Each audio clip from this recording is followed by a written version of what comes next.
সকালের নরম আলো, গ্রামের মাটির চুলায় জ্বলে উঠছে আগুন। আজ রান্না হবে পেঁয়াজ, মরিচ, ডাঁটা শাক আর আলু দিয়ে শুটকি রান্না। এই রান্নাটা শুধু স্বাদেরই না, পুরোটা স্বাস্থ্যকর গ্রাম্য খাবার। শুটকি থেকে পাই প্রচুর প্রোটিন, যা শরীরে শক্তি বাড়ায় আর পেশি গঠনে সাহায্য করে। ডাঁটা শাক আর পেঁয়াজ কলিতে আছে আয়রন ও ফাইবার, যা রক্ত পরিষ্কার রাখে আর হজম শক্তি ভালো করে। পেঁয়াজ শরীরের ইমিউনিটি বাড়ায়, ঠান্ডা কাশি কমাতে সাহায্য করে। আলু থেকে পাই কার্বোহাইড্রেট, যা সারাদিন কাজ করার শক্তি দেয়।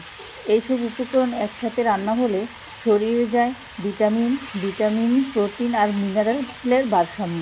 কম তেল, সহজ রান্না, তাই এই মিক্সড শুটকি রান্না পেট ভরে, শরীরও ভালো রাখে। গ্রামের মাটির চুলা রান্না হওয়ায় স্বাদ হয় আরও আলাদা, আর পুষ্টি থাকে অটুট। ভিডিওটি ভালো লাগলে লাইক, কমেন্ট এবং শেয়ার করতে ভুলবেন না। ধন্যবাদ সবাই।